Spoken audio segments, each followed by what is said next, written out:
भगवान के पुत्र प्रद्युम्न की आयु 50 वर्ष, भगवान के परपौत्र अनिरुद्ध की आयु 25 वर्ष और स्वयं द्वारिकाधीश की आयु 16 वर्ष। पुत्र 50 वर्ष का, नाती 25 वर्ष का और परदादाजी 16 वर्ष के। ठाकुर जी 16 वर्ष से ऊपर, 16 वर्ष तो आज 16 वर्ष के, अगर कलयुग में ठाकुर जी पधारे 16 वर्ष के नहीं होंगे, मुंह लगे और कम रह जाएंगे। क्यों? जिस अवस्था में विकार आने उत्पन्न हो जाते हैं, ठाकुर जी उस अवस्था से ऊपर नहीं जाते।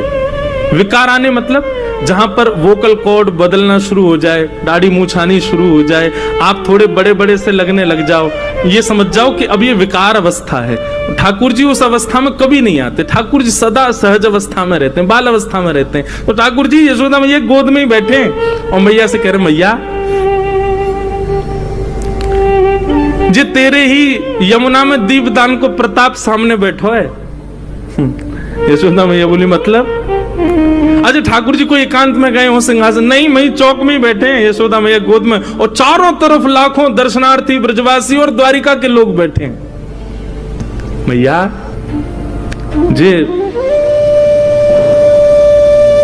रुक्मणी है जासे मेरो ब्याह भयो है, तेने बड़े दीपदान किए, मेरे लाला की लक्ष्मी जैसी बहू आवे, मेरे लाला की ऐसी बहू आवे कि 4 लोग देख के कहें अरे भैया ऐसी बहू होनी चाहिए।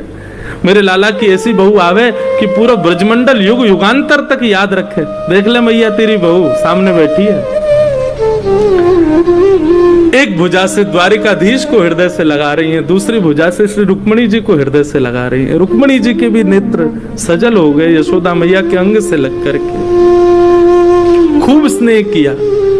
अष्टपटरानियों को अपने हृदय से लगा करके यशोदा मैया ने जो उनके पास था, कड़ूला, कंगन, हाथ, बोले अब तो पहले तो लाला कोई मुख दिखाई भाई ना, आज ही है रही है तो आज ही ये अनुष्ठान चला था सूर्य ग्रहण पर कुरुक्षेत्र में, प्रेम का अनुष्ठान।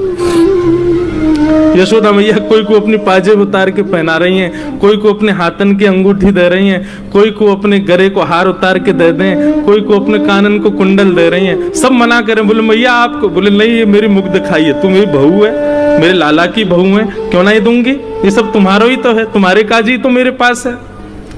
देवे को अवसर ना मिलो, आज मिलो तो पीछे क्यों रहूं। ये था बंधुओं ब्रज द्वारिका मिलन। और तभी पता चली भीतर बैठी देवकी मैया को कि यशोदा जी आई।